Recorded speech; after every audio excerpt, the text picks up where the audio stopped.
안녕하세요. 주권선교사 방송입니다. 우리의 신앙이 예수님의 말씀과 다르다면, 예수님께서 우리에게 주신 말씀과 우리의 신앙이 차이가 난다면 큰 문제가 아니겠습니까? 그래서 예수님은 이렇게 말씀하십니다 라는 코너를 통해서 예수님이 하신 말씀을 그대로 따라가면서 예수님께서 우리에게 어떤 말씀을 하셨고 우리의 신앙이 어떠한가를 반성해 보고자 합니다. 그런데 이제 예수님의 하신 말씀을 순서대로 살펴보는데 마태복음을 근거로 해서 마태복음에서 하신 말씀을 따라가면서 살펴보려고 합니다. 마태복음의 순서에 따르면 이제 산상수훈이 나옵니다. 산상수훈의 가장 앞부분에 팔복이 나옵니다. 예수님께서 8가지 복에 대해서 말씀하고 계십니다. 그런데 예수님께서 사람들을 가르치면서 가장 먼저 복에 대해서 말씀하셨다 하는 것이 인상적입니다. 왜 예수님께서는 가장 먼저 복에 대한, 복을 주제로 한 말씀을 하셨을까요? 저는 사람들이 이 복을 굉장히 중요하게 생각을 하고 복 받는 것을 가장 원하기 때문이라고 생각을 합니다.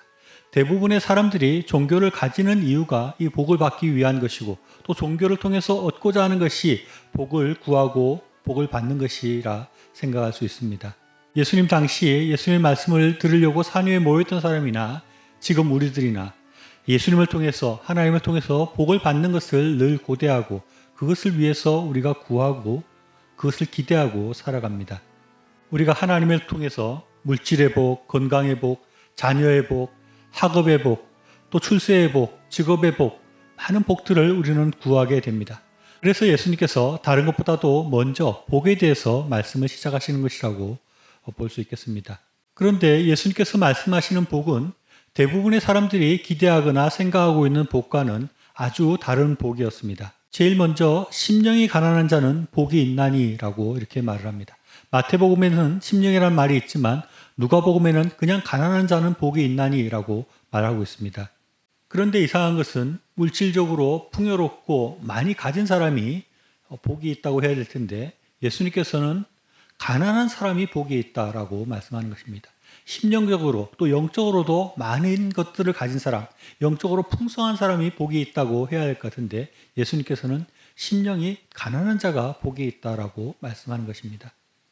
또 예수님께서는 이어서 애통하는 자가 복이 있다라고 말씀합니다.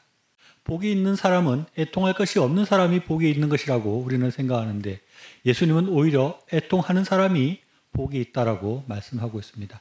또 예수님은 나아가서 핍박을 받는 사람이 복이 있다고 말씀합니다. 무슨 핍박을 받는 사람이 복이 있는 사람입니까?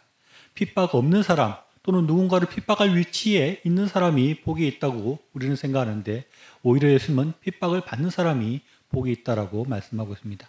또 더 나아가서 예수님은 너희를 욕하고 박해하고 거짓으로 너희를 거스려 모든 악한 말을 할 때에 너희에게 복이 있다라고 말씀하고 있습니다.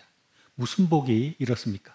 우리가 생각하는 복과는 전혀 다른 또는 우리의 상식을 완전히 뒤집어 엎으시는 말씀을 예수님께서 하고 계십니다.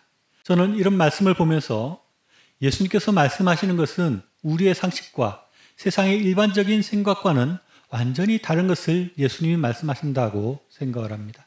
그래서 우리의 기독교 신앙은 세상의 상식과 세상에서 말하는 일반적인 생각과는 다른 것일 수 있다는 것을 생각하게 됩니다. 그래서 우리의 상식이라는 기준으로 성경을 읽거나 우리의 상식이라는 것으로 예수님의 말씀을 바라보면 우리는 제대로 성경을 읽을 수 없고 제대로 예수님의 말씀을 받아들일 수 없게 됩니다. 우리는 우리의 상식 아니면 세상 사람들의 생각을 가지고 예수님의 말씀을 바라보게 되면 그런 세상적인 생각과 우리가 가지고 있는 상식에 하나님의 말씀을, 예수님의 말씀을 끼워 넣으려고 하는 그런 잘못된 모습이 나타날 수 있습니다. 그렇게 해서는 하나님의 말씀을 제대로 받아들일 수 없는 것입니다. 오히려 우리는 예수님의 말씀에 우리의 상식을 맞춰야 되고 우리의 생각들을 맞추어 넣어야 하는 것입니다.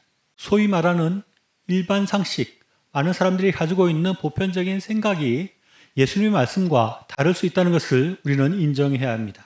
우리의 생각과 많은 사람이 갖고 있는 상식과 예수님의 말씀이 다르다고 해서 예수님의 말씀이 결코 틀린 것일 수 없습니다. 예수님의 말씀이 진리이고 그것이 진정한 상식인 것입니다. 우리의 일반적인 상식과 예수님의 말씀이 다르다면 우리가 가지고 있는 상식이 잘못되고 우리가 가지고 있는 생각이 잘못됐다는 것을 우리는 고백하고 우리의 상식과 우리의 생각을 바꿀 수 있는 그런 태도가 우리 속에 있어야 합니다. 저는 저를 비롯한 우리 그리스도인들이 너무 상식적인 생각을 하고 너무 세상 사람들과 같은 생각을 가지고 우리의 삶을 살아가고 있는 것이 아닌가 하는 의심이 들 때가 많습니다. 다르게 말하면 우리가 너무 세상적이라는 것입니다. 예수님의 생각과 말씀이 아니라 세상의 생각과 세상의 상식과 너무나 같아져 있어서 우리의 생각과 마음과 우리의 삶의 태도가 예수님의 말씀과 달라져 있는 모습일 수 있다는 것을 우리가 반성하고 깊이 생각해 보아야 하는 것입니다. 예수님은 이 말씀을 주님을 위해서 살다가 또는 의를 위해서 살다가 가난해지고 애통할 수밖에 없는 자들을 보시면서 말씀하신 것이라고 할 수 있습니다. 너희들은 세상에서 복이 없는 자라고 말할지 모른다. 그러나 그런 너희에게 복이 있고 너희에게 천국이 있다. 애통하는 자들에게 하나님의 위로가 임할 것이다 라고 말씀하십니다. 또 예수님은 오늘날과 같이 부유한 시대에 그리고 모든 사람들이 부유함과 쾌락을 쫓는 시대를 향해서 또 풍족해서 애통할 일이 없는 자들에게 그런 것이 복이 아니다. 그런 삶은 오히려 천국과 멀고 하나님의 위로가 없는 삶일 수 있다고 우리에게 경고하고 있는 것입니다. 그리고 우리가 가난하지 않고 애통할 일이 없는 많이 가지고 풍요로운 사람을 부러워하고 있을 때 그들의 삶이 천국과 멀어져 있고 세상에 위로가 있을지는 모르나 진정한 하나님의 위로는 없는 삶일 수 있다는 것을 우리에게 말씀하는 것일 수 있습니다. 우리는 지금 정말 가난하고 애통한 사람이 복이 있다고 생각하고 있습니까? 아니면 세상적으로 부유하고 세상 것들을 누리고 즐기고 살아가고 있는 사람들을 복이 있다고 생각하십니까? 우리는 지금 세상의 다수가 생각하고 있는 상식을 따르고 있습니까? 아니면 좀 이상하게 들리고 비상식적인 것 같은 예수님의 말씀을 믿고 그 말씀이 진리라고 믿고 따르고 있습니까? 우리의 생각이 세상과 비슷합니까? 아니면 예수님의 생각과 비슷합니까? 우리에게 참되고 진정한 복인 천국과 하나님의 위로를 주시기를 원하는 예수님께서 세상의 대부분의 사람들이 말하는 복에 흔들리고 세상적인 복에 동화된 생각들을 가지고 그런 삶을 추종하고 살아가는 우리에게 예수님께서는 이렇게 말씀하십니다. 심령이 가난한 자는 복이 있나니 천국이 저희 것이며 애통하는 자는 복이 있나니 그들이 위로를 받을 것이며. 시청해 주셔서 감사합니다.